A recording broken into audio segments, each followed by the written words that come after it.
Our next speaker is Margaret Jewell. She's joining us online. She's based in Queensland and a bit tricky with COVID flying down. She wasn't sure if she'd be allowed back again. I don't think she is at the moment, actually. I've been working with Margaret for a number of years with her role with MLA. She's really leading the carbon neutral program and actually making the rubber hit the road. And there's been enormous progress in the last couple of years. The industry, I think, is investing over about 15 million a year to try and reach this carbon neutral target. So Margaret is an agricultural scientist with a PhD in plant genetics and many years' experience with both intensive and extensive agriculture. She's really committed to ensuring that Australian ag can prosper while remaining sustainable and contributing to Australia's greenhouse gas emissions.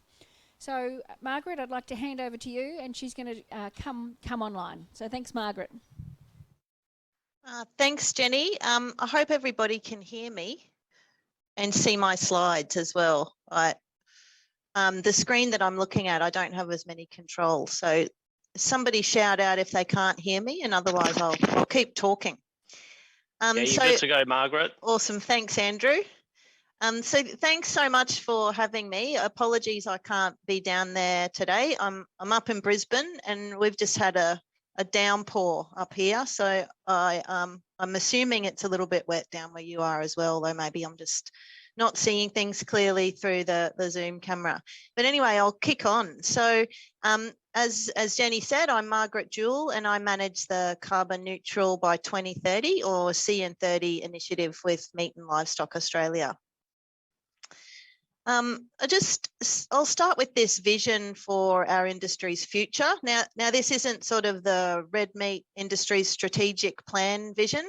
Rather, it's a vision that we're hoping to be able to become a reality through all of the work that we're doing at Meat and Livestock Australia and through the red meat industry in regards to telling the story around our environmental sustainability better. So CN30 is just one of those initiatives. But I'm sure that I'm not alone and that many of you, if not everybody in the audience is very familiar with having discussions with their neighbours or people down at the pub or a teacher from their kids' school with people that aren't really involved in the red meat industry other than that they eat red meat, but they're very convinced that if they reduce their red meat consumption or stop eating red meat, then that's going to be beneficial for the climate and the environment. We're really trying to turn that narrative on its head through all of the work that we're doing and through making sure that we've got the data to underpin the claims that we're making about our environmental sustainability story.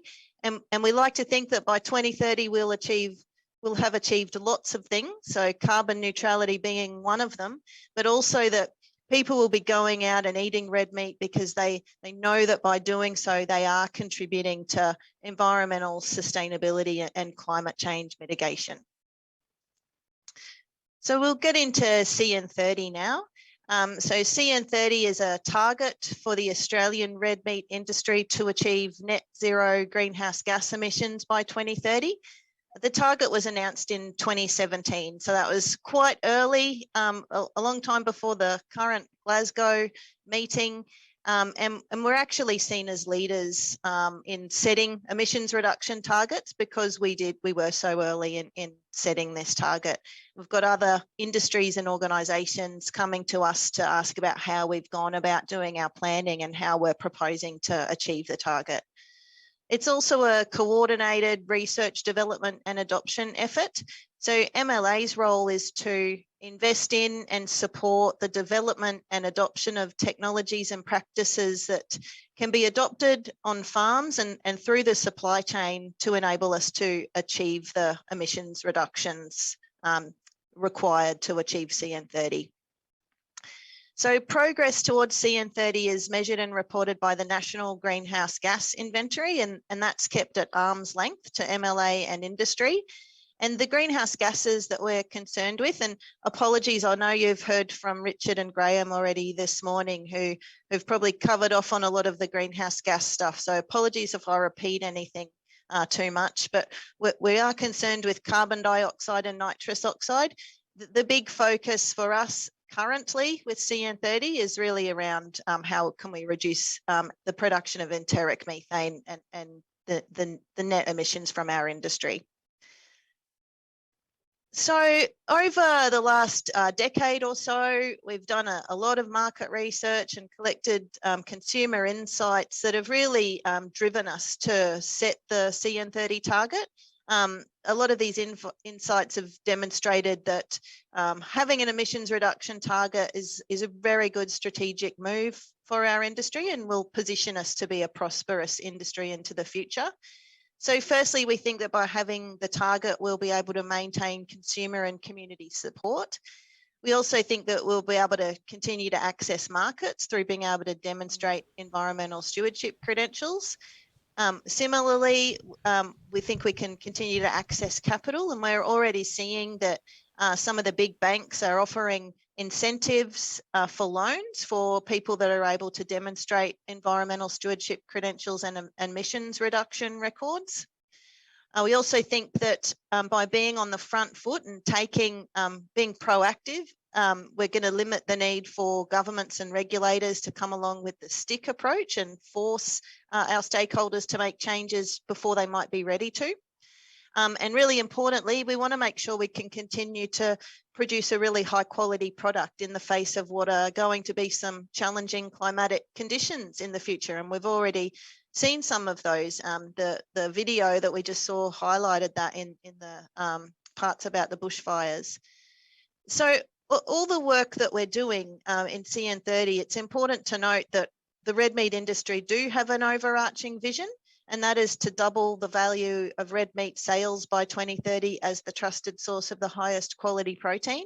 And everything that we're doing in CN30 is really relating to win-wins. So we're wanting to invest in and support adoption of activities that won't only have a carbon benefit, but will have multiple other benefits as well. And you'll hear me say that a couple more times through this presentation. So industry's already made a fair bit of progress towards CN30. Every year we do an assessment of our emissions in a given year, and the most recent year that we've done the analysis for was in 2018. So there's just a bit of a lag in the data. And we compare the emissions each year with our baseline year, which is 2005. And so between 2005 and 2018, the greenhouse gas emissions from the Australian red meat industry had fallen by 53%. It's also really important to note that we're custodians of a huge area of land in Australia. So what that means is that our agricultural industries are uniquely positioned to be able to store carbon in the trees and in the soils and use that carbon to offset the emissions that we produce as part of our production systems.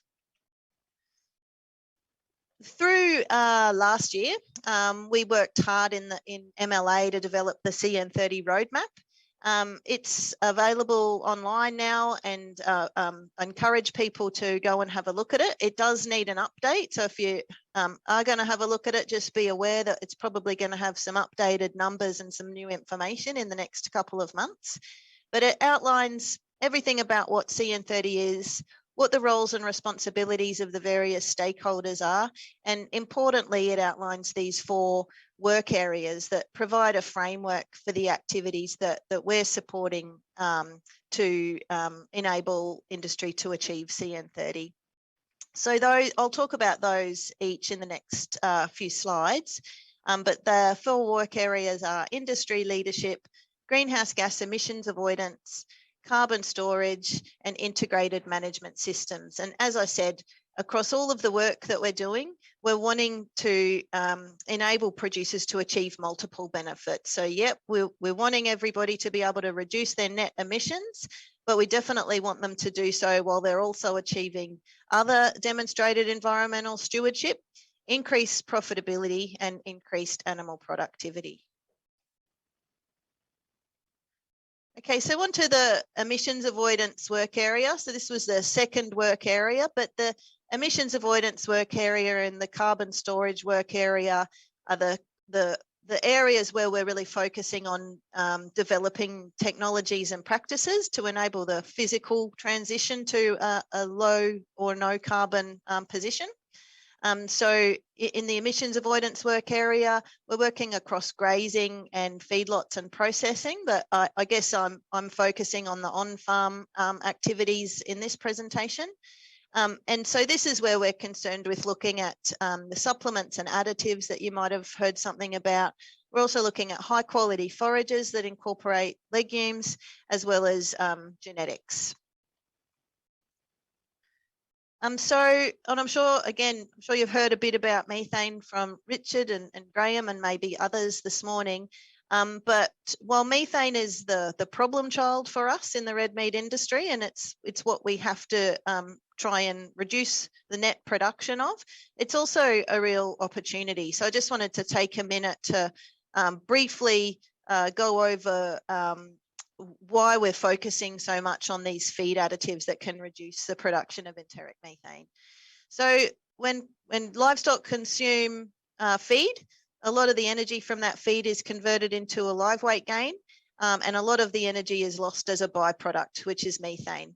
So if we can instead redirect that energy that's being converted to methane into a live weight gain as well, there's some pretty obvious productivity benefits for producers. And so that's the thinking behind where we're trying to get to with some of these feed additives. We'd like to see that they not only can reduce methane, but they do so in a way that increases productivity of animals as well.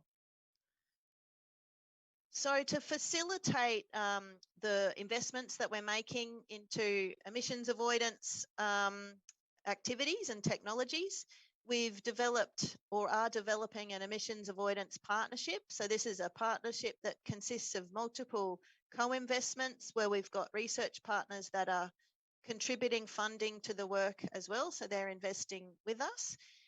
And we've contracted a couple of investments in the partnership so far, but we're really right in the thick of trying to get that partnership up and running at the moment. So one of the pieces of work that we've already commenced is to look at this compound called 3-NOP. We showed earlier in the year that 3-NOP could reduce methane emissions by up to 90% in a feedlot trial.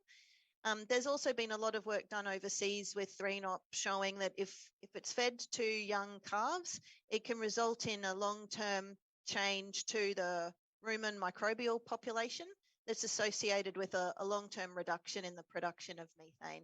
So what we're looking to do with the CSIRO is to understand whether this can be a feasible way for us to substantially reduce the methane produced from grazing animals in Northern Australia. And that work will hopefully be translatable to southern areas as well. We're also continuing to do work on Asparagopsis. So the next pieces of work that we are wanting to do is to look at some of the due diligence aspects that still need to be ticked off for Asparagopsis. And then in the new year, we really want to get cracking on some work to investigate the feasibility of using Asparagopsis in grazing systems, because the work to date has been conducted in feedlot settings. We're also developing Australian sheep breeding values and estimated breeding values so that producers can select for animals that naturally produce low methane as part of currently available genetic selection tools. And we're exploring legumes, not just Leukina and Desmanthus, we're exploring southern legumes as well as high performance pasture mixes for their potential to reduce net emissions from the industry too. So move on to carbon storage now. In regards to carbon storage, we also have a carbon storage partnership, which is very similar to the emissions avoidance partnership, but covers off on the other side of the carbon balance. The carbon storage partnership is already up and running, though it's only it's pretty fresh. We're starting to receive the first milestone reports, which are really about how the investments are being established, and we should start to see some results from all of that work through the next year. We've got a sort of a foundation project for the partnership, which is with the University of Tasmania, and they are looking at how producers across all agroecological regions can adopt multiple technologies and what the benefits are in terms of carbon, but also other ecosystem service benefits and financial benefits as well. Within the partnership, we're also doing a fair bit of work on soil carbon, and in particular, we're using a technology called flux towers, which is essentially a remote sensing technology that enables us to predict how much carbon is being stored in soils. And we're using that technology for a few things. We want to build the data set out around whether certain practices do result in soil carbon buildup and how much soil carbon they can build up. And those practices include time-controlled grazing, fertilising at depth, the use of desmanthus and other legumes, and we'll be adding some other practices as that work progresses as well. We're also developing a soil carbon data management platform for Australian producers that will enable them to predict how much soil carbon they might be able to build in response to various grazing management practices, and will also help them to manage their soil carbon projects. In addition, we're doing a fair bit of work on trees, and one of those projects is with Richard's team at the University of Melbourne, and it's developing a decision tool for planting trees on farm.